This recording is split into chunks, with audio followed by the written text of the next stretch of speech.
Auxillia Mnangagwa bombs Women Investment Conference with 2030 agenda. Critics say event is more political branding than empowerment. The 16th of August 2025, First Lady Dr. Auxillia Mnangagwa is set to headline the inaugural Bulawayo Women Investment Conference from the 5th of September. A high-profile government event critics say is less about women's economic liberation and more about repackaging the Mnangagwa administration's Vision 2030 campaign. The gathering, organized by the Office of the Minister of State for Bulawayo Provincial Affairs and Devolution, in partnership with the Bulawayo City Council, has been advertised as a platform to promote women's independence, financial literacy, and leadership. At a press briefing, Bulawayo Provincial Affairs Minister Judith Ngcube said the conference would empower women with tools, knowledge, and connections needed to navigate investment opportunities. As we work towards achieving upper-middle-class income status by 2030,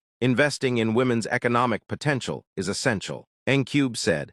This conference marks a critical step in building a future where women are equal drivers of our nation's prosperity. Sessions will cover investment strategies, mentorship, and access to funding. The program, organizers say, is inspired by international models such as the Egyptian program and the 27th Arab-African Investment and International Cooperation Summit in Aswan, and aligns with CEDAW, the African Union's Agenda 2063, and the UN SDGs. Yet behind the glossy rhetoric, women in Bulawayo continue to grapple with structural barriers, collapsing industries, lack of credit facilities, and chronic unemployment. For many, critics argue, the conference risks becoming another government public relations exercise rather than a vehicle for real grassroots economic transformation.